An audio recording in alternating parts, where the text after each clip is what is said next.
So it's Robert Gowan sitting here at Darby Room with my co-host, Kyle Neal. How are you guys doing? So Ranger Regiment's a special place. We got a chance to come back here. And Sergeant T, thank you for being on the podcast. Really appreciate that. Yeah, absolutely. Thanks for the invite. And yeah, absolutely. And we were here, we were just talking about that, probably more like... Before COVID kind of took everything over, we recorded one. I couldn't remember exactly when it was, but I knew it's been a while. And then after that, I came back, and when it was just myself, and we did RMIB at that time frame with the command. We actually did it in this room, in the Darby Room. So it's good to be back here. It's good to see you as well. Now you're in a more senior role, so that's kind of cool. Yeah, a little bit. So maybe let's start off with first talking a little bit about yourself, and because were you always in recruiting at regiment, or what was your prior life? Because with all those trinket, there's no way in hell it was just always recruiting. Yeah, so if you listen to the last episode that we recorded, this will kind of be a little bit of recovering stuff we've talked about previously, but I came in the Army in 2011, went to infantry OSIT, airborne school, RASP. At the time, you went to airborne school first, so I went to RASP. And then from there, I was assigned to 3rd Ranger Battalion. I spent about eight and a half years at 3rd Ranger Battalion, all in Alpha Company. I went from, rifleman through weapons squad leader, to include a little bit of acting platoon sergeant time in there. And then from there, I went out, and it was kind of like an initial broadening assignment, if you will, to do some recruiting. I was the Sand Hill liaison for the recruiting detachment, did all the recruiting at infantry OSIT and all that. And then when my then boss was getting ready to leave the position, they asked me to move up and take the NCIC position for the detachment, and I agreed to do that. So I've been doing the recruiting thing for about 3.5 years at this point. So. Yeah, it just kind of really shows within the regiment how you can maneuver within the regiment to different types of roles, whether that be cadre RASP, leading the RASP, or recruiting, or other types of responsibilities. So, it's kudos to the regiment for still trying to retain their people and utilize them in different ways. Yeah, and it's kind of interesting too, because when you're a ranger, you're an NCO, and you're in a rifle platoon doing the job, doing the infantry stuff, the live fires, the training, like your entire world revolves around your platoon. Yeah. And as far as you're concerned, there's nothing outside of that matters. There's nothing else outside that there's nothing else available to even do. There's no other jobs. There's being a team leader. There's being a squad leader. That is it, And then I came up to the regimental staff, and then you realize that, while the rifle platoon might be the most important, element in the Ranger Regiment, right? It's the most important, fighting element that we have. There's a lot of stuff to do in the Ranger Regiment to support rifle platoons and to support our readiness. So recruiting is part of that, and it's been a kind of a fun, interesting challenge the past couple of years. Yeah, no doubt. I mean, it's sort of like going out, and even in the private sector, and for those that know that before they come into active duty, or those that when they transition out, I mean, you end up going out and being maybe in the manufacturing line or that type of thing, and then you get up in the front office in the support element, and you realize that you're there to support the rest of the organization, and you have to learn all of these different components. Think very much around the strategic side. I mean, your role is pretty much a little bit more strategic than it is tactical now. Yeah. And trying to fill the ranks. Yeah, oh yeah, and there's a definite learning curve too. You spend 8-9 years doing infantry stuff, right? Learning how to fire and maneuver with a team, squad, platoon, or within a company. Yeah. And then you move up to recruiting, which is really, it's you exist in the personnel world, and there's a significant language barrier. Not to mention knowing how things work, but knowing what people are talking about when they throw all these new Army acronyms at you, I thought I had a good handle on acronyms in the Army, and as you know, the Army loves acronyms. And then I moved from the infantry world to the personnel world, and it's a whole different ball game.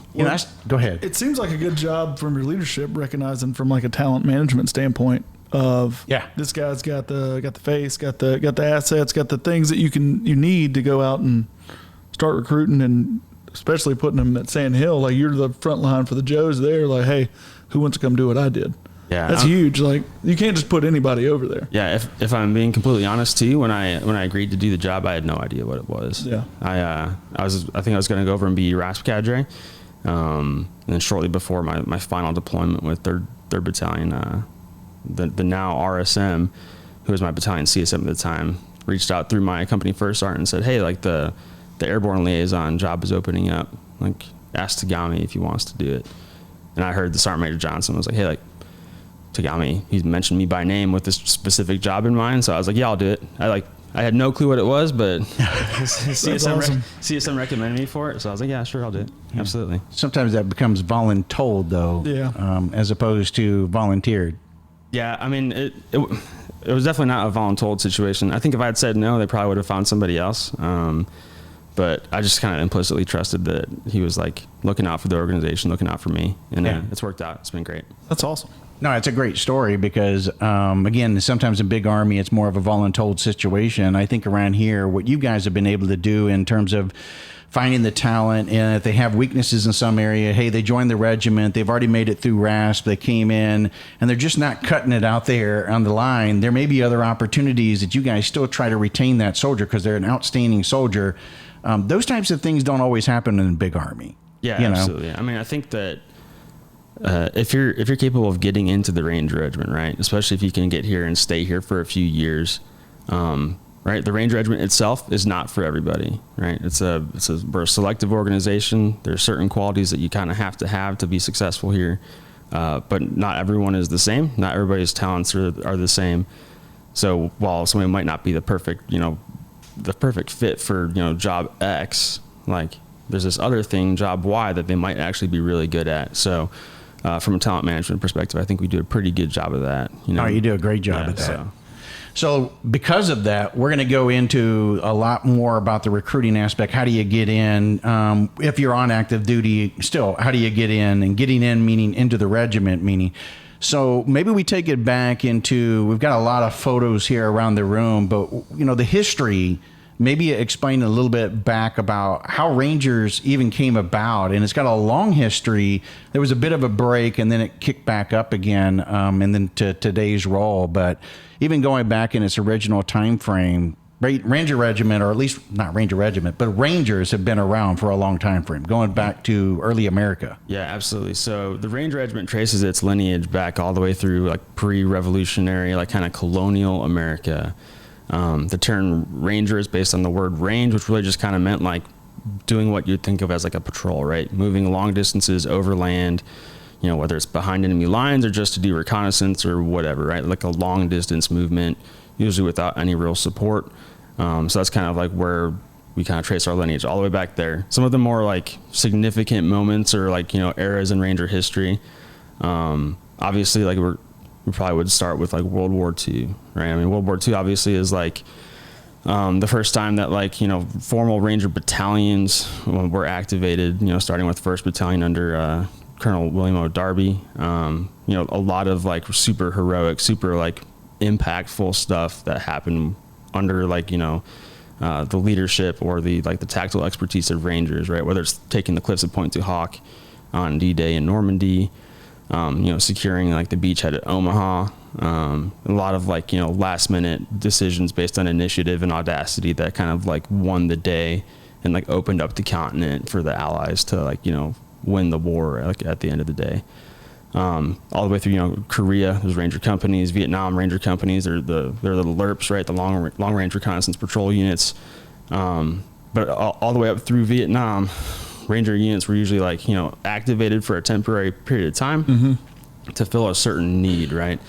Like in Vietnam, there was a need for like long range reconnaissance, folks that were willing to go out into some pretty dangerous areas behind enemy lines, harass supply lines, basically disrupt the enemy's ability to like have a cohesive front. But they all were activated and then assigned in support of divisions generally, or maybe as a subordinate unit to a division. But 1974, General Abrams, who was the chief of staff of the Army at the time, ordered the activation of a actual permanent Ranger battalion, right? So 1974 is when 1st Ranger Battalion was activated, followed shortly by 2nd Ranger Battalion. And General Abrams' intent with that was to have a unit that was basically the standard bearer for the rest of the Army. The Army after Vietnam was not an all-volunteer force. There's people who were there who did not want to be there. There's a lot of discipline issues, a lot of like, there's stuff wrong. And he wanted a unit that would exist that would be like, hey, this is what right looks like. This is how you do X or Y or Z. This is what it looks like to be disciplined.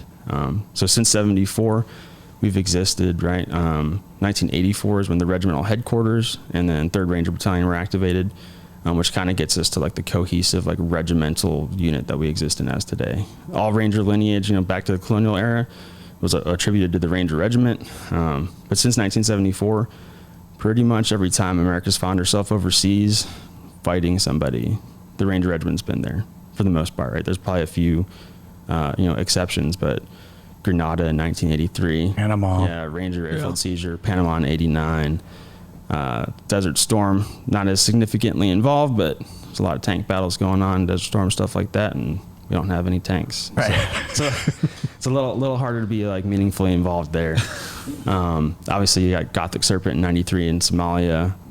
Obviously, it was kind of like a hallmark moment in Ranger history. Also, like significant for the Army as a whole because it kind of taught us a lot of stuff about modern combat in a way that like hadn't been learned yet. And we still reap the benefits of the lessons learned over that 36, 48 hour period like today. Then obviously Global War on Terrorism. October 19th, 2001, elements of 3rd Ranger Battalion conducted a combat jump into Objective Rhino in Afghanistan. It was arguably the first actual ground combat operation that took place in the war. And then since that date, Ranger Regiment's been deployed in support of either the Global War on Terrorism or counterterrorism operations across the globe. Yeah, incredible history, long history, like you're talking about. What's interesting also about this whole thing is that we just introduced a new intro music that's actually developed by someone who was part of the Ranger Regiment. Then after that, ended up going and becoming an operator with Delta. And started a band with a guy named Jason Everman, who was also a Ranger, went on to 10th Special Forces Group, but prior to that was in Nirvana and Soundgarden. They formed a band, and these guys rock out, go across all different parts of America, doing concerts and giving everything that they make back to the veteran community. The band Silence and Light. And so we wanted to showcase them with this being basically our first episode using this new intro music, and we couldn't think of a better fitting place. Yeah, that's awesome. Yeah, to kick the whole thing off. So cool. Shout out to those guys for allowing us to start using their music as our intro and everything. But now getting into that, so taking it from the historical aspect of it, people are always going to say, so what is the mission of the regiment? What is if you end up joining 75th Ranger Regiment, how is that different from Big Army, other than the discipline part of it and the things that you guys established for your long history? So the Ranger Regiment is tasked to plan and conduct joint special operations in support of U.S. policy and objectives, right? That's kind of like a fancy way of really saying like we specialize in a few like specific things. A good way to think about it is like offensive operations, right? So we're the nation's premier direct action raid force. So we have a lot of experience at it over the past 21 years fighting in Afghanistan, Iraq, Syria, wherever. We are extremely good at conducting a raid into enemy territory to capture or kill a high value target, capture enemy equipment, terrain, whatever. One of the other things that we do that's like one of our like kind of hallmarks is the joint forcible entry, right? So basically being able to seize an airfield, seize some piece of key terrain, and we do that for a variety of reasons, but it's one of the things that we can do, and we can probably do it better and faster than any other unit out there. What the Ranger Regiment does as well is it offers an option to, whether it's like, Army level leaders or people on the joint staff, we're an option. So being a special operations unit, we're kind of unique because we're organized as an infantry regiment made up of infantry battalions and companies and platoons. So we bring a lot of firepower to bear. Special Forces Operational Detachment Alpha, 12 to 14, Green Berets. They're going to work by with or through a partner force. They bring a lot of firepower to bear there, but maybe with a little bit less precision because your partner force might be a little bit of an unknown commodity in terms of like, how much restraint they have or, their actual tactical ability. A Ranger platoon, though, it's a platoon, depending on like the day or the month or the year, 30 to 40 Rangers, highly trained, extremely precise, capable of exercising extreme restraint. So when the stakes are high, the need's great, it's politically sensitive. If you want something done and you want there to be not too much destruction on the periphery, like a Ranger company or platoon is actually an extremely good option. Contrary to popular belief, we have the reputation in the special operations community of being just a sledgehammer. And you just throw it through a plate glass window and everything comes down with it. The death blossom. Yeah, exactly. Yeah. We have the reputation of we just destroy everything in our wake and everything that's burning when we leave. We can do that, absolutely. We'd be happy to. Yeah. But generally speaking, though, like we're extremely precise. Like awesome. we offer an option that presents less risk of collateral damage than most other options out there. So that's kind of what we do. It's a common question to hear too. Is like, is the Ranger Regiment an infantry unit or is it a special operations unit? The answer is yes. Yeah. Yeah, we're both at the same time equally. We do like if an infantry company or an infantry NCO from like a unit in the 82nd or the 101st or 10th Mountain came and looked at our training calendar for our training cycle, they would recognize 90+% of what we do. Right, we're doing fundamental like infantry training, battle drill live fires. Starting at maybe the team level squad platoon company. We're like it's nothing like super crazy, right? We have equipment and resources and assets that make what we do like a special operations, right? And then like the people that we work with and the missions that we're assigned, we have some specific capabilities that also like make us special operations as well. But by and large, like we're just extremely, extremely good at the fundamental like stuff about being infantrymen and doing infantry stuff. Let's go down to where units are within, the regiment. So you've already mentioned regimental headquarters here and 3rd Battalion, but then there's another element as well, and then they're across the other parts of the country. So maybe. Yeah, so here at Fort Moore, there's actually 3 Ranger battalions. So there's the 3rd Ranger Battalion is here. The Regimental Military Intelligence Battalion is also at Fort Moore, along with the Regimental Special Troops Battalion.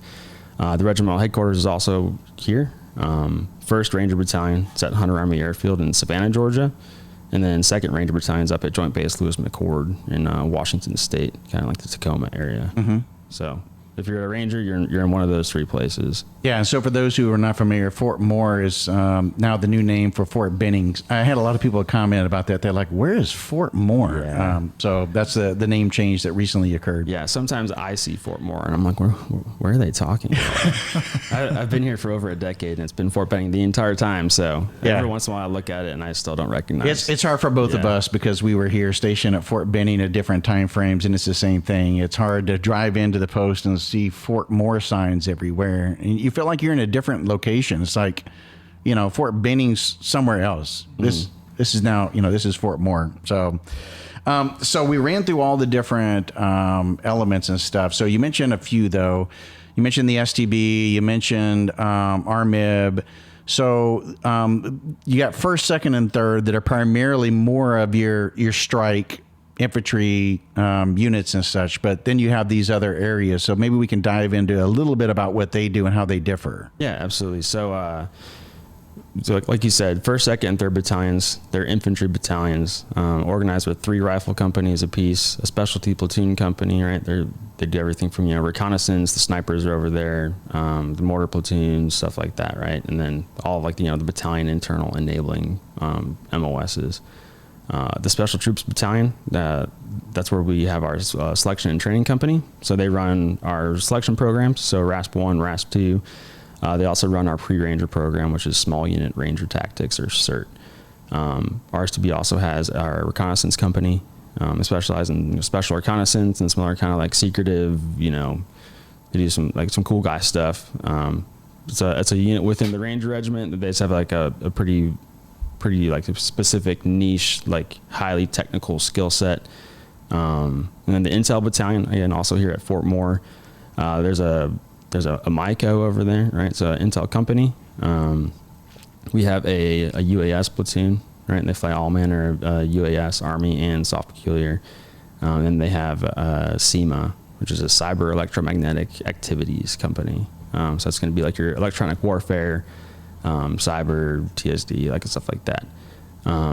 What the Intel Battalion does for us is it allows us to like have a far more robust like intelligence infrastructure, like regimentally, but then they're also able to support an infantry or a rifle battalion, whether that's forward or from the rear here. So it gives us a lot more options in terms of like intelligence.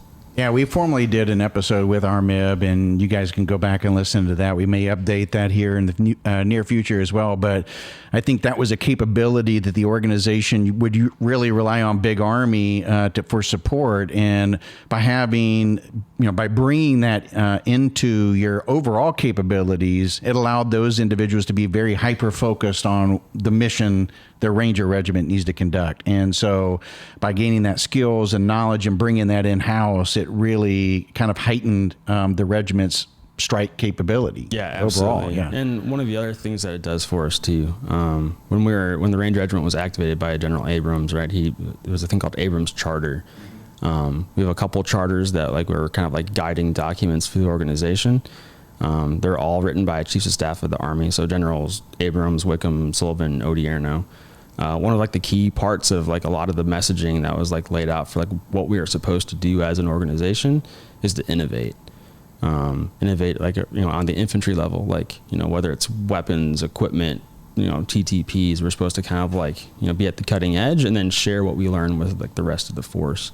Having an intel battalion in-house allows us to innovate in that space, and maybe help drive some like good positive change for the rest of the Army as well. Yeah, love it. All right, so we're going to go now into probably a little bit more. Now we've done the back, and everybody understands the location, what the history is, and what you guys do. Now there's a lot of listeners out there that are wanting to know, well, how do I get in? And so there's multiple different ways that we're going to talk about. Let's talk about first, though, the initial entry. So somebody goes down to the recruiter and wants to come into 75th Ranger Regiment. You have a number of different options that people are very confused by because everybody hears about option 40. That's been plastered all over the place. So for those of you who are not aware of option 40 is an option within the contract that guarantees that you're going to come to regiment, or at least to RASP, I should say, to be able to get through in the assessment and selection. So I don't think there's any question on that route. But maybe we can go into the other avenues that I don't think a lot of people are really familiar with. Everybody thinks they've got to get option 40. Yeah, and this is where you're really good at because this is where you came from. Yeah, and it's a super common like question that we get to, obviously, right? And it's partially due to the fact that, historically speaking, the option 40 was the way, right? There wasn't alternative options if you were like brand new to the Army. So we have a lot of like, Ranger alumni out there telling, their friends, their sons, daughters, nieces, nephews, whoever, like, hey, like, you better get an option 40, you better get it in writing or you walk out of that recruiting station. Yes. Which kind of makes it hard for us because like, that's not the case anymore. So one of the primary thing that we do to kind of like, help ourselves in recruiting is we have Ranger NCOs who act as liaisons for the recruiting detachment, right? So they liaise between the Ranger Regiment and like whatever installation we send them to. We have them, there's one here, again, like I said, was my previous job over on Sand Hill. So it's infantry OSIT, and then he also covers airborne school. So he's out there recruiting out of OSIT and airborne school. Yeah, I remember when I was going through airborne school, it was just kids, just like, guy in a tambourine comes up and says, who wants to go to RASP? Yeah. And he's like, skinny kids like, oh, I do, Sergeant. And like, oh, you're going to get pounded. You're done, bro. Yeah, airborne school used to be like the target of opportunity spot that we like really looked for folks. Because the beauty of it was airborne school is kind of like a pre-screen, right? If you can, make it through basic training, AIT, get to airborne school, graduate, then you're already at least part of the way there. You've proven that you're brave enough to jump out of an airplane. You're not willing to quit if stuff is maybe you at least care enough to make it that far. But we so Fort Moore here, one liaison. We have two of them at Fort Gordon. They're both actually communicators, and they work up at like the Signal and Cyber AIT location up at Fort Gordon. So again, through all of like the 25 series and then like the 17 Echo and Whiskey, or Echo and Charlie, not Whiskey. MOS is up there at Fort Gordon, looking for volunteers, right? So Fort Jackson, we have one. Fort Greg Adams, we have two. Greg Adams is also a new one. That used to be Fort Lee. Okay, you threw me for a loop there. Yeah, I saw the looks. Yeah, no. Fort Greg Adams was formerly known as Fort Lee. And then we have one at Fort Leonard Wood, one at Fort Sill, and one at Fort Huachuca. So effectively, if you are enlisting in the Army, and MOS that we have in the Ranger Regiment, There's a liaison there for you. There's a liaison that's going to be at your AIT location. And if you don't get an Option 40 contract, either because you didn't know about it, and you just wanted to be in the Army and be an intel specialist, or because one wasn't available, or whatever, if you enlist in the Army and show up at AIT, if you are qualified, right, meaning that you have the requisite GT score, we do offer waivers for GT on a case-by-case basis. So 105 GT, correct? 105 GT requirement. Yeah. You must be a U.S. citizen that is not waiverable. You must be eligible to gain and maintain a secret security clearance, also not waiverable. It's a definite requirement to have eligibility for a clearance here. If that stuff is all true, right, and you are physically fit and you want to go to RASP, you can go to RASP. Right, the liaison can get one piece of paper, you initial it in 6 places, sign it at the bottom. We submit that thing, and then we redirect you. Right, your orders are going to get deleted, whatever the original ones were. Put you on assignment to RASP. And then the other thing that's happening out at those places is those NCOs are leading PT every day with all the folks out there with Option 40 contracts or who volunteer during AIT. So they're kind of doing PT that's geared towards like success at RASP 1. So at OSET, I'm going through it. How do I find you? Do you find me? Because are you going to come there and give a presentation, or do I got to go to my drill sergeant and say, "Hey, I've heard about this other opportunity. I didn't get an Option 40." Yeah, so we're going to find you pretty much, right? So most of the installations, our liaisons have a brief that's part of like the mandatory like newcomers brief when they arrive between BCT and AIT. On Sandhill, we don't do a newcomers brief, but we're going to brief every single company, usually twice per cycle. That being said, it is possible that when the brief happens for your company, you're on a detail, or you're at the aid station, or you're at dental, or whatever. If you haven't seen the Ranger liaison and you want to go to RASP and you haven't had a chance to meet and talk with them yet, talk to your drill sergeant. Like, hey, I'm interested in going to RASP. Like, can I get linked up with the Ranger LNO? Usually they'll facilitate it for you. So okay. Covering back, Option 40, I go down to MEPS with my recruiter, find out Option 40 is not available. No sweat. If I can at least get an airborne contract, I know I'm going to meet you probably at OSET and airborne. So I have my options there. If I go into one of the MOSs and I end up at OSET, I'm going to see you once, maybe twice throughout my time period, going through the basic and advanced individual training that's called one station unit training for those MOSs that call it OSET. So I have that opportunity as well. So you've given them many opportunities to say no, plenty of opportunities to say yes. Yeah, absolutely. Yeah. And what we find too is that the folks that do like volunteer during OSET, during AIT, I think it may be partially like an expectation management thing, right? The civilian that enlists with an Option 40 contract, a lot of them have done all their research. They know exactly what they're getting into. And they show up prepared and ready to go. A lot of them, though, I think either the recruiter's like, hey, there's also, if you want to be, infantry, there's also this like Option 40 thing that's available. They're like, yeah, that sounds cool, and then they realize that like they're maybe in a little over their heads.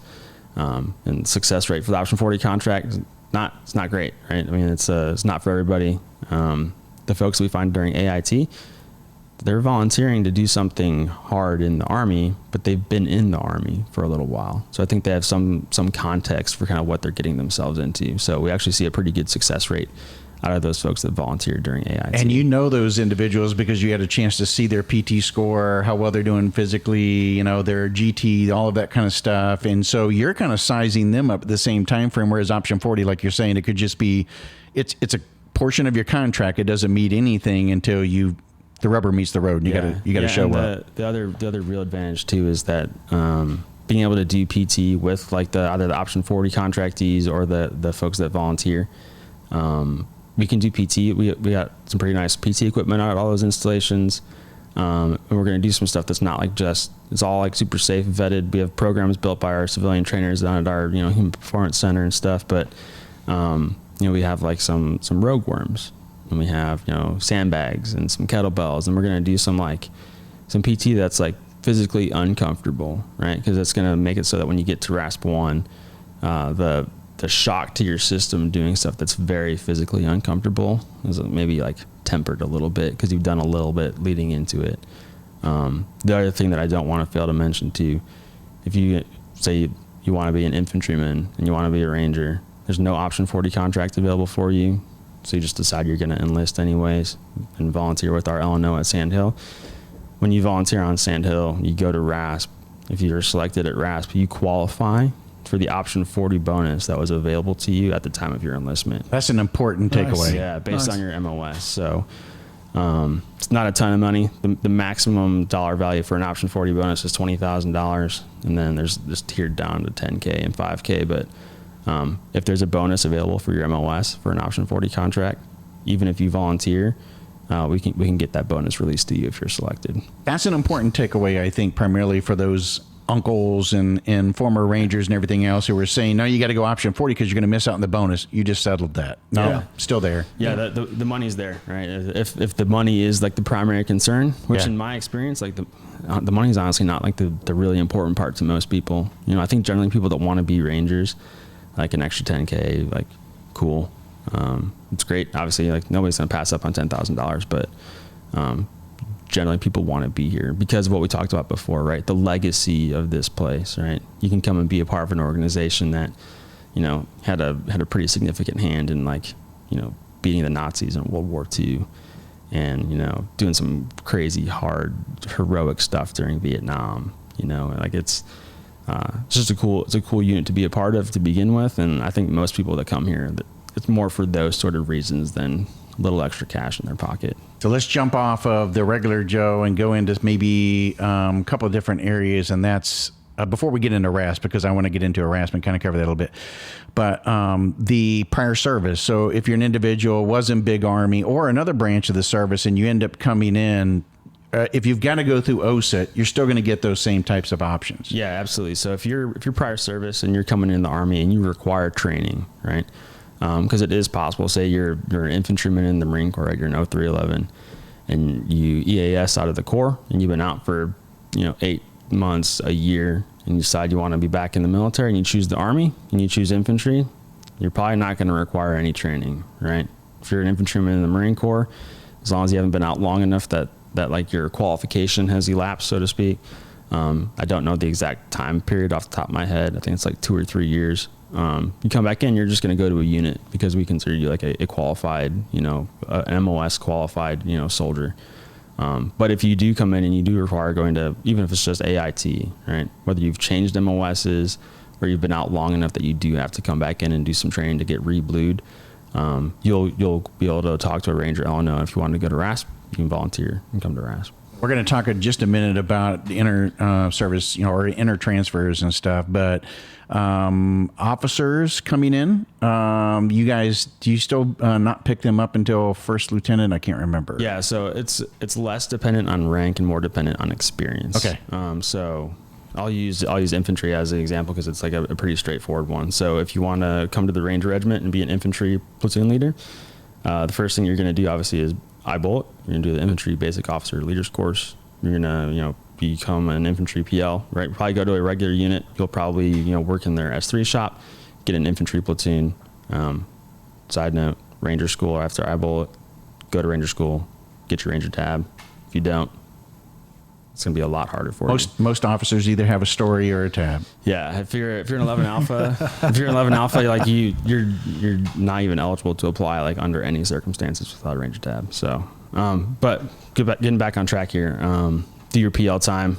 Once you're in your PL time, right? Once you're in that first KD position as a junior officer, that's when we want you to start your application. Application is all online on like the AIM marketplace, so it's kind of like the officer career management like site. Oh, okay. You're gonna go in there, submit a request for the Ranger Regiment, and then all the information for how to build your application, required documents. It's all in there. Build your application out, and then you have to get at least 6 months of key development time, so PL time, as a JO, and then you'll get looked at. Right, you're going to be competing against, you know, every other 11 Alpha junior officer who is in the application portal. We're going to look at your paper application, right? Say 1st Battalion wants to hire, 2 or 3 more, 11 Alpha like first lieutenants to come and be PLs in their organization because they're going to lose 3 in 6 months, 8 months, whatever the case. They're going to look in that portal and see all these applications. They're going to see who's available at their appropriate time, and then who's going to their timeline allows the appropriate amount of time for them to serve in the organization once they're selected. And then most of the assessment that takes place is going to be like that paper application, right? They're going to look at your letters of recommendation. They'll look at your officer evaluation report. If you don't have one yet, you can still start your application, by the way, that OER. But we're going to basically assess you based on the opinion of your current and past supervisors and based on your work history, like within the Army. And then that battalion, if they decide that they're going to hire you, like they hire you, like you will have a job in the Ranger Regiment, and then you'll come to RASP 2 and you will prove during RASP 2 that you are who you said you were on paper. And if you prove that you are who you said you were, the job is yours. You'll go back home, clear PCS. If you fail to prove that you are who you said you were on paper, we're back to the drawing board, finding the next qualified applicant to come and fill that position. So before we get to RASP 1 and 2, in service, so somebody's on active duty, even whether they're prior service, because let's say they didn't require the training, they're an individual who's just in big Army, and they go, hey, I've always wanted to, or I'm listening to this, and I'm thinking maybe I want to go into it, but I'm a E3, E4, E5, E6, but I've got an MOS that lines up, or I may not have an MOS that lines up. What's the story? So there's options for both of those. The biggest thing is just send us an email. Right, our in-service recruiting mailbox is 75recruit@socom.mil. Not too complicated, but send us an email there with just kind of a brief synopsis of kind of who you are. Good practice is on that first email. Send us your soldier talent profile, which is the new ERB. Send us one of those things. Send us a PT card, and if you're an NCO, send us your NCOERs. We'll look at it, screen it to make sure that you're actually qualified to be in the organization, and then based on your MOS, we'll let the senior enlisted leader in that career management field take a look at your screening documents, and then we'll send you an application. Complete that thing, return it to us, and we'll get you a date to come and attend RASP. If you're an MOS that we don't have in the Ranger Regiment, probably can't hire you as your MOS, but if you just want to be a Ranger, we can probably work out with you reclassing when you do come to the Ranger Regiment. What it would probably look like is you would get kind of like a list of options, or you tell us what you're thinking you'd like to do. We'd bring you out here, have you assess, and then if you're selected, we'll send you to whichever battalion you're going to do, and then you just be sitting out there pending a class seat for AIT to reclass. Definitely an option though. The other big thing is that if somebody's interested in coming to the Ranger Regiment, two things to know. One of them being that, contrary to popular belief, you cannot re-enlist for RASP, right? RASP is not an award that can be given out as part of a re-enlistment. You can always come to RASP, right? Second thing, if you're in your re-enlistment window and you're considering going to RASP, it may be worth talking to us before you re-enlist, because there's a pretty good chance that the selective retention bonus for your MOS in the Ranger Regiment is significantly higher than it is across the rest of the force. So might be worth talking to us and figuring out if you're going to come and assess, and then working through with career counselors either at your unit or at our unit what the best course of action is to ensure that you're maximizing the amount of money available to you for that re-enlistment. Somebody asked a question that we're going to get to the Q&A of some of the people who brought up their questions, but I'm going to go ahead and maybe ask it right here. I'm an E5 or an E6. You've just told me basically there's nothing that you won't at least listen to and entertain, and it's more about can you pass RASP and get in, and we'll work with you outside of that. Am I going to get busted? If I'm an E5 or an E6 and I don't have the MOS that aligns? Is there that concern? No, I mean if you're an NCO, right, and you just want to reclass, if you're depending on what MOS you're trying to reclass to, if you're a staff sergeant, generally it's harder to find an AIT class seat to reclass somebody the higher in rank they get. It gets more complicated, but it's not going to require you to reduce in rank or anything like that. The only time that rank really comes into play when it comes to applying to come and serve in the organization is if you're an infantryman and you're E5 or above, you have to be Ranger qualified to apply. So if you haven't gone to Ranger school yet, It's just not available to you. If you're a 13 Fox, right? So if you're a forward observer, if you're a E6 or above, you have to be Ranger qualified. And then there's also, again, there's stuff with like certain training and qualifications that they have that make it also more complicated to come over the more senior that you are. And then if you're a medic, if you're E4P or above, you have to be SOC and qualified to apply. And E6 or above, you have to be Ranger qualified to apply. So there's some nuance for those kind of like MOSs right there, right? Mostly it's Ranger qualification, and then some of like the MOS specific training for observers and medics. But apart from those, generally speaking, like we would prefer that you reach out to us and ask the question, then self-select and just assume that like you're not qualified or not eligible for some reason.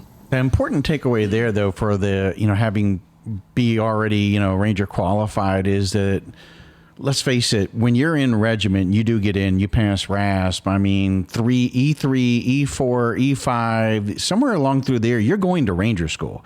So if you're going to be coming in, as an E5 or E6, that's the expectation is that, well, if you've already gone through Ranger school, then we know, you understand at least what Rangers are supposed to do. You've gone through the big portion of that. But to come in and transfer in, let's say, as an E5 or E6, people need to understand you're coming in, and then you guys pay to go to them to go to Ranger school after passing RASP.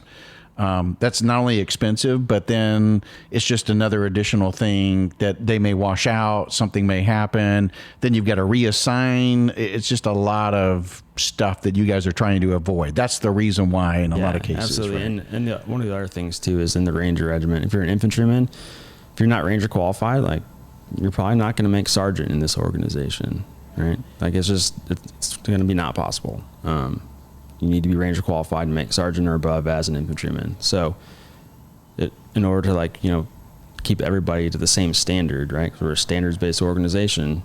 The standard for promotion to sergeant here is Ranger qualification. So we can't then hire somebody from the outside to come in who hasn't met the same standard that we hold ourselves to internally. So, yeah. Now, how likely is that? Now, say I'm an E6 at Fort Bragg, and I'm Ranger qualified. Liberty now. I'm sorry, yeah, Liberty. Fort Liberty. What's the percentage? I guess how many of those guys do you guys have around here? Like guys that are transplants. Yeah, there's a decent amount, right? I think that if more applied, you would probably have more of them. Yeah. And again, the higher you get in rank, right? Like the rank structure is pyramid shaped. So if we have 1 million staff sergeants applying, like we can only afford to hire, so many because like we're also producing staff sergeants in house through sergeants who are promoting. So there's some of that, but generally speaking, like if you're qualified and you apply, if we have space for you, we're going to bring you out and assess you and see if you're a good fit. There's not like any, you're a staff sergeant and you're not like in the Ranger Regiment, so we're just going to pass on you. Like that's not how it works. It's just the reality is we might not have space for you. Yeah, it was always like disparaging for the infantry guys. Like they figured once they got to 5, even if they were tabbed or not, like they didn't grow up becoming a 5 in regiment, so they didn't think that they even had a chance. Yeah, no, I mean, I think that I've heard that from a bunch of folks too. They think that they're going to be a second-class citizen or they're going to whatever. The reality is the Ranger Regiment is we're performance-based, right? It's a merit-based organization. If you show up and you know what you don't know and you know what you do know and you work hard and you're hungry to learn, like you'll be fine. Right? We've seen a lot of folks who come over after, being in the regular Army, 101st, 82nd, having done platoon sergeant in the 82nd, and they come over and they get a squad in the Ranger Regiment. And for some people that might be like a kind of a tough move. But they're a super hard worker and they're hungry, and the next thing you know, like they're a Ranger Company First Sergeant, 6, 7, 8 years later. Staff Sergeant, there was a guy named Jason Belford who's been on this podcast and hosted with me for many episodes and stuff. Came in as a transplant from 10th Mount. He came in as a E6. I think left here as an E8. Yeah. So, that just demonstrates right there that the self-select piece is what's so important to this whole story. So I feel like that's probably 50% of y'all's problem. It's like, guys just don't give it's up. Not possible. Yeah, 100%. I mean, even the folks who have a slot and they show up to come to the course, like one of the biggest problems we have is the number of people that quit before they'll even start RASP 1, right? Like, and we don't know why they quit necessarily. We ask them, like, give them a little survey and ask them why.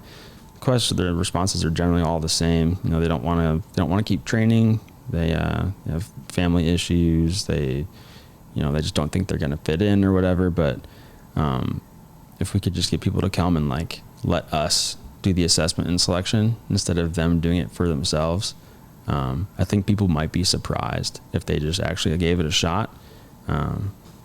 There's no special sauce, right? There's no magic. Hard work, discipline, 90% regular Army infantry tactics. Yeah, and just don't quit. You know, like that's it. Like, I mean, like I said, obviously it's not for everybody, but I think of all, like, you know, the thousands and thousands of people that have quit the program before even trying over the past few years. Like, if they all came and actually gave it a shot, I think a lot of them would be surprised at the outcome. Yeah. Let me go back. Somebody asked the question, and this might be a good time frame. You mentioned about junior officers. What about field grade? So if you're a field grade officer, it's a slightly different process. We generally do our field grade officer selection at Fort Leavenworth in Kansas every year, just because when we're doing the selection to hire those folks, they're generally in ILE, so the preponderance of them are at Leavenworth, like in school. So we go to them to make it simpler. That way they don't have to try and work out some crazy travel schedule so they're not missing class and still making it. We bring it out there and do it like on site. And again, every year the requirement for like the specific duty positions we're hiring for changes slightly based on the timeline of, like, you know, we hired, you know, an engineer last year, so we don't need one this year, but next year we will need. So there's some difference to it. We'll be doing it this September, but it's an important event for us. But yeah, the other officer option would be obviously like your captain level officer. Kind of the same thing as with like your junior officer. Generally speaking, as an officer, you'll do KD twice, once in the regular Army, once in the Ranger Regiment, and then you'll go to PME, and then you'll go and do your job, do your KD in the regular Army, redo KD here, PME, and it's kind of like it's a rotation. So if you're an officer and you go to the captain's career course, and then you go out and you command or you do whatever your captain KD time is, again, once you're in your KD time, that's when you should be looking at probably like getting on the AIM portal, applying to come to RASP, and then if you're hired, you'll come to RASP.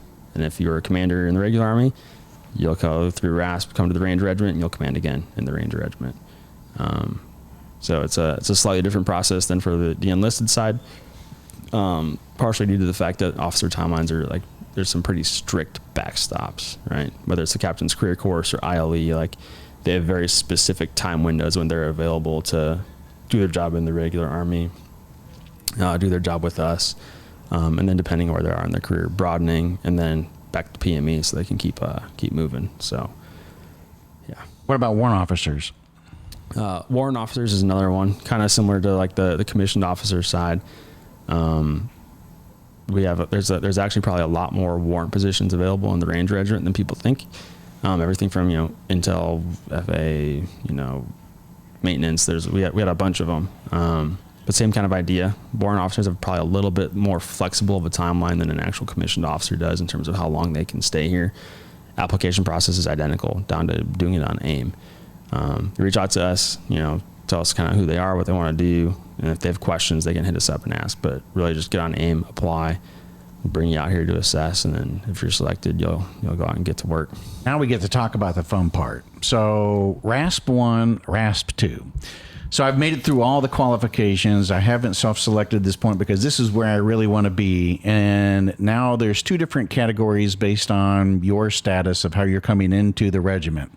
So maybe first talk about the differences as to why you call it RASP 1 versus RASP 2, and then we'll talk about the differences in terms of are there any differences in what they learn coming into the regiment? So I think that the best way to kind of explain the difference in like why there are two different programs, right? It's really based on we have a bunch of questions we want answered about candidates. for somebody who's a staff sergeant or above, who's the population that would be going to RASP 2, we can get the answers to those questions from, whether it's annual evaluations, letters of recommendation, AERs, like their actual academic reports from Army courses and stuff. We can answer a lot of those questions on paper. For somebody who's like brand new, straight out of basic training, the only way we can answer those questions is by like doing it ourselves. So we're RASP 2, right? 3-week course, staff sergeant and above. You're going to come over with some work experience, right? You'll have a body of work that we can use to review and vet you before you even come to make hiring decisions against. You're going to come and you're going to do all of the regimental like physical fitness standards.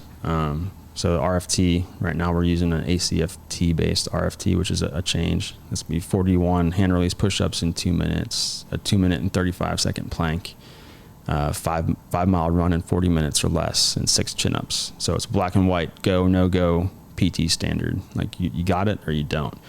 12-mile road march, 35-pound ruck dry, add water, chest rack, helmet, weapon, and then do it in 3 hours or less. All right. RPAT, swim assessment. You're hitting every regimental PT standard that's out there.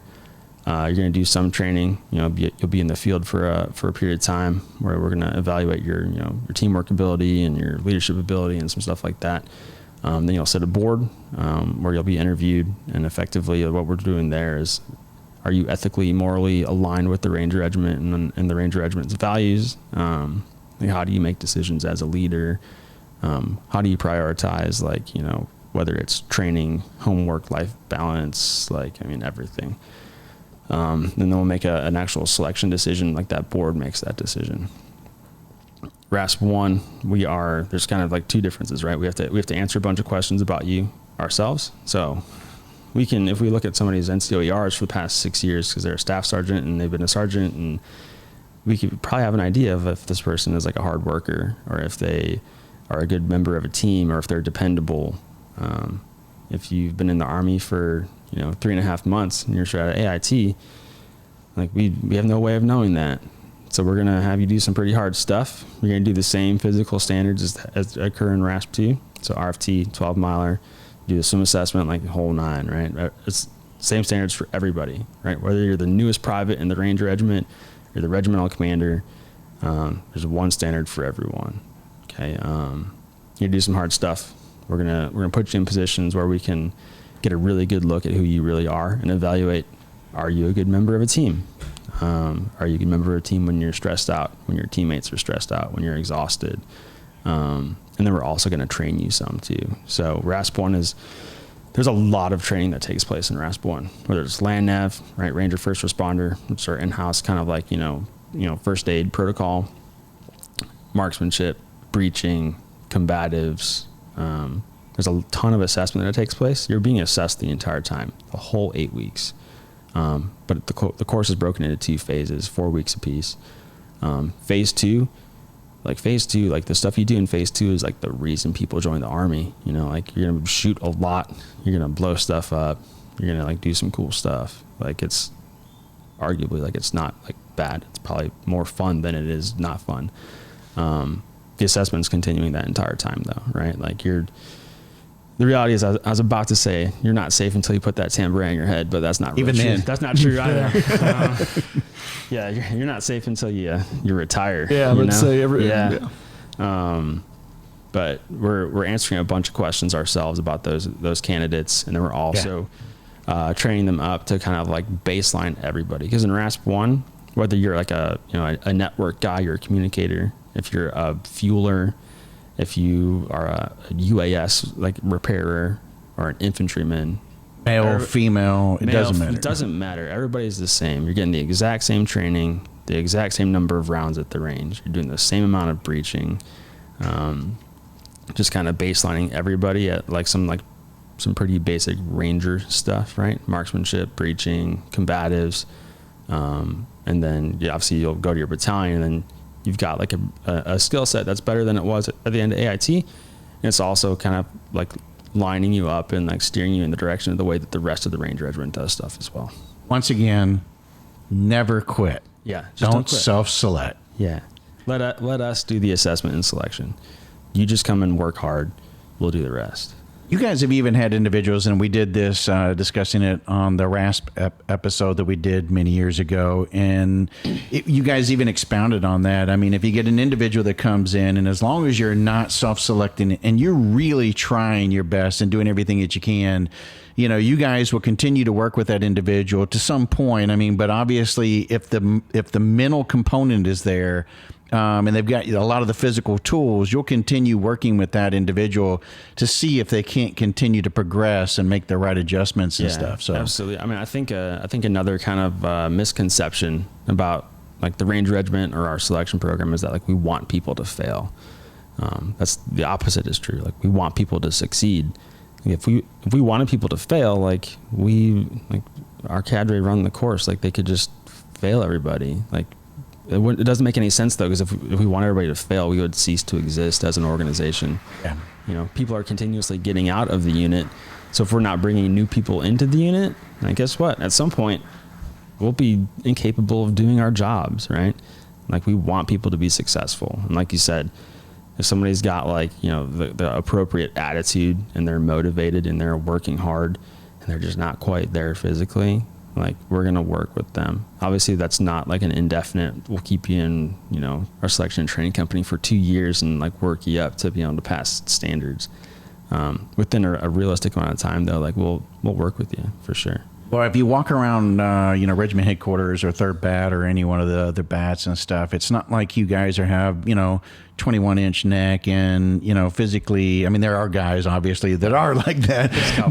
But I mean, you come in all sizes as well. So, once again, don't self-select because you think, well, I know that even at OSET, I was really physically fit. But, man, you're talking about this type of thing. I'm a $150, $175. I don't think I can handle.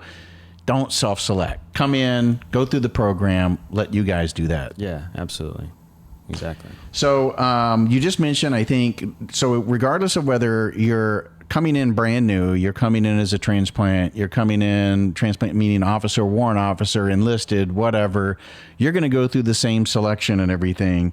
So I think we've covered enough about RASP 2 because there was more questions, honestly, about RASP 2 than there was about RASP 1. And because I think there's that hidden, everybody knows, we know what the young guys and everything that are coming in going to. But I mean, do I get preferential treatment because I'm at least an E5 or an E6? And to that point, what about if I've also been in regiment before and I left and went back to big army and I want to come in? I think you've kind of answered that, but is there anything else that you want to expand on that maybe that's been brought to you guys' attention you want to talk about regarding RASP 2? No, I don't think so. I think it's interesting that you're getting more questions about RASP 2, but thinking about it, most of the time when we discuss our selection programs, like, in the open, so to speak, it's almost always about RASP 1 because it's the bigger program. Like, class sizes are way larger. There's a larger population that's like coming to that program. So we probably just neglected to really talk about RASP 2 a whole lot. So are y'all briefing guys at like NCO academies and stuff like that too? Yeah, anytime we can get in front of some people and talk about the Ranger Regiment, we do it. We do trips out to like, Army installations. So we'll go out to, Fort Drum, Fort Bragg, or Fort Liberty, not Fort Bragg, Fort Campbell. Wherever we're at, we're going to try and get somebody out there, do a couple briefs like at like the brigade or battalion or lower level, NCO academy. Like one of the big things we like to do too is like every Ranger is a recruiter. So regardless of who you are, if you're in the Ranger Regiment and you're going to ALC, like you should be ready to talk to people about coming to, assess and select for the Ranger Regiment, right? You shouldn't be like looking down on guys. You should be looking out to guys and seeing like if they can help. You know what I mean? Like, it's like every Ranger should be looking for like the guy that could come and replace them potentially. I figured WLC would be a hot spot for y'all because y'all be catching junior soldiers as they're coming up to be leaders. Yeah, and again, part of the reason why we would hope that like the Rangers out there going to those courses are like recruiting like for their own unit. Like we would love to get to every WLC in the Army, but we just don't have like the manpower to like be everywhere all the time. But hopefully the Rangers out there being good ambassadors for the organization. Now we could probably spend a whole nother half hour just on this next question, but I think you were the one that answered it the best the last time I asked it. What is a Ranger? Because people want to know the difference between Ranger School and Ranger Regiment. So what is, maybe explain the differences there. So the difference between Ranger School and the Ranger Regiment is it's simple, but it's complicated. It's complicated by the fact that people say Ranger and, they think everything is the same. The word Ranger, it's on the tab. It's all encompassing, right? So yeah, it's on the tab. It's on the scroll as well. So one of the things that the people in the Ranger Regiment will say sometimes is that the tab is a school and the scroll is a way of life. So the Ranger tab is a special skill tab that you earn when you graduate from the U.S. Army's Ranger School, right? It's the premier leadership school in the Army, probably in the U.S. military. And then if we just keep going with that, probably in the world, right? It's an extremely good school. I don't think anybody would say that it's like a not worthwhile experience. Yeah, you're going to be super tired. You're going to be super hungry. You're going to have to lead people who are also like that. It's difficult. Worthwhile thing, though. Ranger School is a school run by the infantry school here on Fort Moore. It's a TRADOC school. Anybody can go, right? Anybody in the Army, any branch of service of the U.S. military, foreign military sends students. You earn a qualification, right? You're a Ranger qualified when you graduate from Ranger School. The Ranger Regiment, obviously we've been talking about this whole time. It's a unit. It's a unit that you can only get into through the doors of a selection process called RASP. So big difference there. Thank you for explaining that, because it comes up often about, well, what's the difference? And, and then of course it doesn't help when you have, uncles and everybody who may refer to themselves as Rangers, but they were Ranger tabbed. And so then it adds to the confusion of somebody who's entering the service about what's the difference. And, and you can only imagine. There's always arguments about somebody who's been to Ranger School and they call themselves a Ranger, somebody else calls them a Ranger. And, people will be like, oh, if you haven't been in the Ranger Regiment, you're not a Ranger.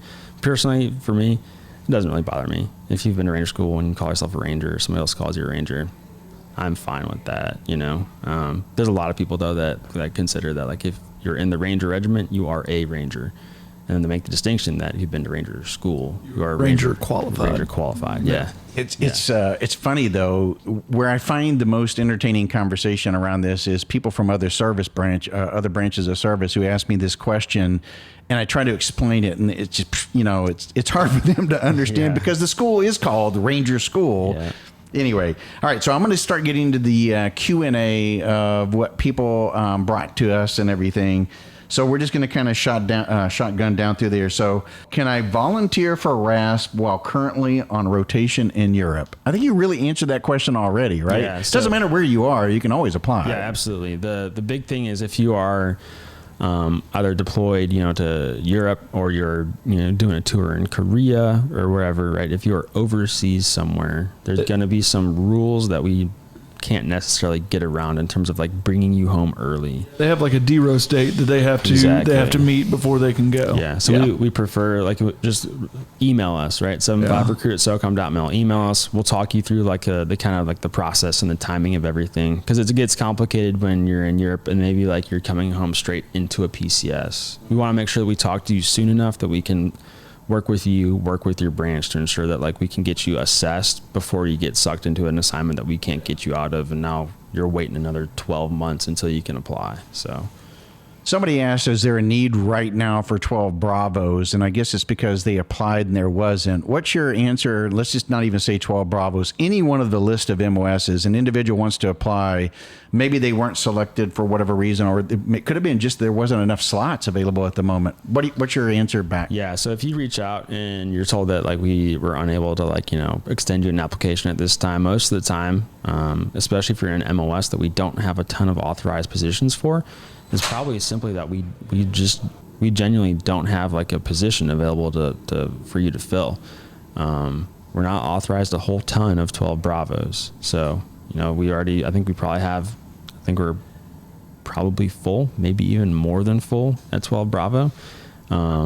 So regardless of the MOS, if you reach out and we're gonna be like, hey, sorry, like we can't extend your application, no available positions.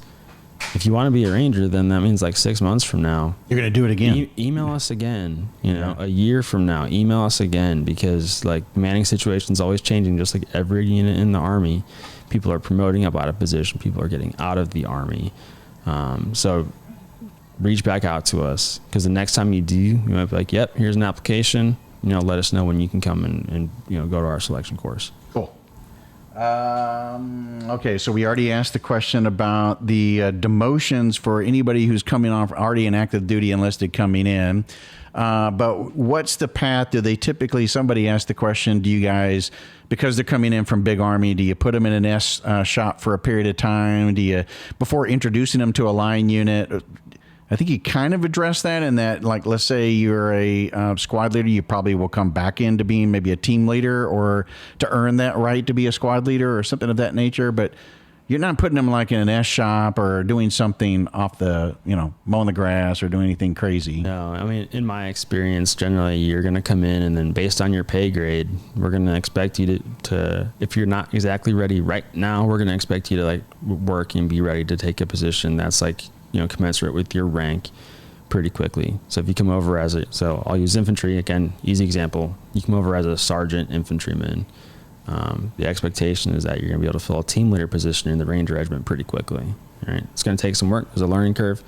A lot of times what you'll see happen is instead of just like throwing somebody to the wolves who came from like an outside organization, we'll match that individual up with another team leader. And they'll kind of do like a left seat, right seat, like shadow for like a few weeks or for a major training event. Cause it's a good way to learn, right? Get kind of caught up, get some experience, see how things are done, see how somebody who's doing the job right now successfully does it. Instead of just like, all right, here you are. Congrats. Here's your team. Don't screw it up. We're like, hey, here, we want you to be successful and this guy's good. So you're going to hang out, you're going to train together, you're going to watch him lead his team, and then, down the road, you'll get yours. So somebody asked this question. I'm going to go ahead and kind of read it the way it was asked. I'm a staff sergeant coming in. Do I get preferential treatment at RASP 2? You're as a staff sergeant? Yeah. No, I mean, like nobody gets preferential treatment at RASP. If you go to RASP and you act like you deserve preferential treatment, you might get different treatment, but it's not going to be preferential. The reality is that, especially at RASP 2, like we're expecting people to be there who are mature, and like nobody's going to be like really screaming at anybody. Like you're going to be given instructions, expected to follow those instructions, and that's kind of the end of it. But yeah, no preferential treatment. Like, I mean, were they really expecting you to say something different? Yeah. If you're coming in as a staff sergeant, yeah, come on, and we're going to go ahead and give you the tan beret. Yeah. Work starts at 9:30. You guys are out of here by 15. Yeah, unless maybe they're thinking that they're going to like be treated like worse because they're coming in as a staff sergeant. Maybe I don't know. No, they want a preferential treatment. Was the Yeah, no, I don't know. I don't really. Nope. Okay, so last question. Evidently, there's been rumors out there that the regiment is not necessarily hurting for guys at the moment. I thought the word hurting was kind of interesting because I don't know that you guys are ever really hurting. It's more about, it's a selection process again. So you're trying to select the best of the best. So how would you answer that about currently right now where you guys stand, and is there a greater push? And so I think maybe what people are asking that question around is, what's my chances? That's how I hear it. What are my odds of being able to even be considered to go to RASP? Yeah, I would say, if you want to go to RASP, reach out to us and apply, right? Because a lot of people want to talk about it, but talking about it's one thing, doing it's another. So send us an email. Let's do it. Second thing would be, regardless of if the Ranger Regiment was manned at 100% strength or 30% strength, our standards are our standards. So it doesn't matter, right? If we're hurting for people or we're not hurting for people, you're going to show up and perform. Your performance will be evaluated by some pretty professional cadre who are pretty well trained to like do their jobs. And if your performance is up to standard, you will be selected. If your performance is below standard, you will not. So it's pretty simple. Like everybody else in the Army, we're always looking for talent, right? We are not full at every MOS. There's certain MOSs that we need more people than others. But like I said, even if you're in an MOS where you're hypercritical to us and like your MOS is like directly contributes to mission readiness, you're going to come to RASP, and we're still going to assess you like everybody else, right? We're not going to be like, hey, this guy's an MOS, X, Y, or Z. Like, we really need him. Let's just let him go. Like that's not going to happen. Like there are no number one draft picks here. No, like you're going to do you're going to do the right amount of push-ups. You're going to do the plank for the right amount of time. You're going to run 5 miles in 40 minutes or less. You're going to do at least 6 chin-ups. You're going to finish the 12-mile road march with the correct packing list in 3 hours or less. You're not going to quit. You're going to be a good teammate. Like, that's how you'll get selected, not because you're some MOS that we need.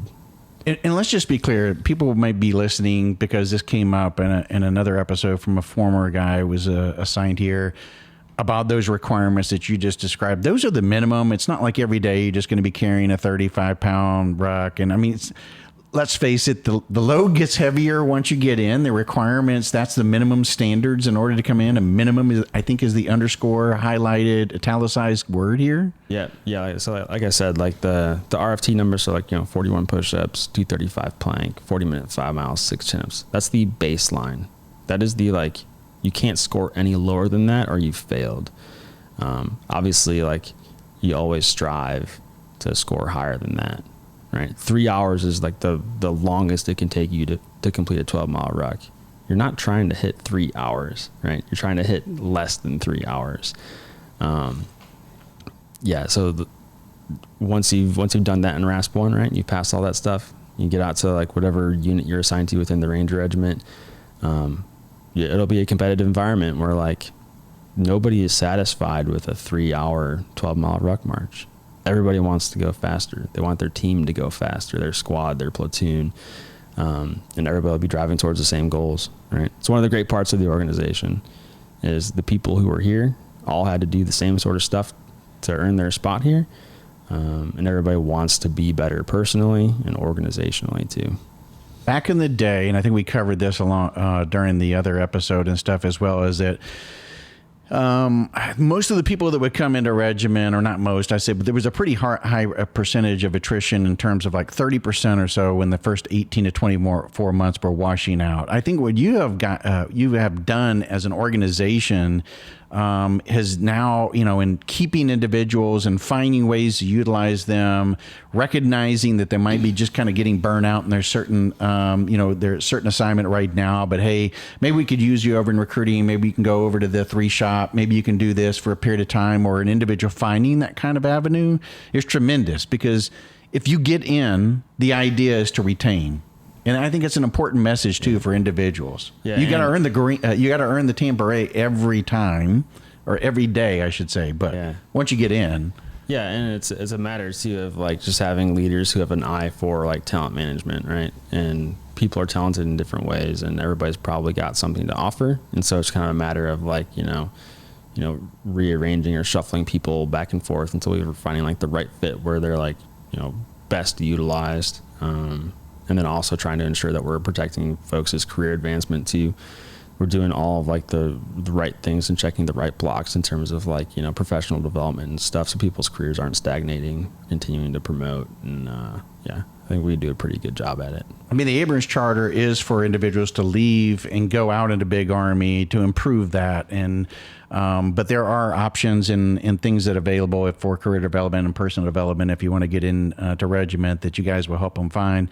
Okay, so I'm going to do a quick recap, but if there's something else that we still want to talk about, let me know. But for those that were listening, you've heard about the history of the regiment, or at least as far as Rangers within the Army. From that, you look at the various different avenues that you can come in, whether you're coming off the streets, you're coming prior service, you're already on active duty, whether you're enlisted, you're an officer, warrant officer. Everybody goes through the same type of assessment. It doesn't matter whether it's called RASP 1 or RASP 2. You basically just break those up based on their experience level and those types of things, but it's one standard for everybody that comes in. Then once you get into the unit, you just got to earn the right to wear the beret every day and keep holding that standard all times. It's not like it's done. once you get in. So I think that kind of really summarizes it. If there's something else that we're forgetting here, please let me know. No, I think that's a great summary. You listing it all off made it seem like we talked about a lot of stuff, and it doesn't feel like that. Yeah, no, we really did. And we covered a lot of different things. And I'm sure if you guys are listening to the episode and you have future questions that come out of this, you can obviously reach out to us, put a comment within one of our social media pages, or reach out to 75th Rangers at, is it 70th Ranger? Or So the email. The email is 75recruit@socom.mil. Thank you. Yep. 75recruit@socom.mil. Yep. All right. And website? So because you guys have a website as well, right? Where they can. Website is 75thrangerregiment.org. You can also find us on a lot of like the Army's websites, right? Like the Fort Moore website, Go Army Soft. You can find us on there. You can find us on Instagram at 75th_Ranger_recruiting, 75th Ranger Regiment on YouTube and Facebook as well. Pretty much if you type in 75th on social media, especially Instagram, you're going to see a lot of the ones that you just mentioned, Fort Huachuca, SIL, all of those things start popping up. And those are all the liaisons that you were describing. You can reach out, contact them through social media or directly to the recruiting page or contact via email. In other words, there's no excuse. If you're interested in getting your questions answered and everything, there's all kinds of different avenues. And once again, don't ever quit. Don't ever self-select. Go all the way. And if this is truly where your heart's at, you'll end up here at some point, right? Yeah, absolutely. Well, thank you again so much, Sergeant T, for joining us on the podcast, man, and telling us our listeners and everything about the program and what they can expect. And obviously, we're going to be doing continuous shows here with some round robin on low density MOSs, and then we're going to get the regimental sergeant major, which is going to be quite a treat as well. But for you, we really appreciate you coming in and sharing more about the recruiting aspects and what they can do. And I hope to see you again in the future. Yeah, likewise. Thanks for having me, guys.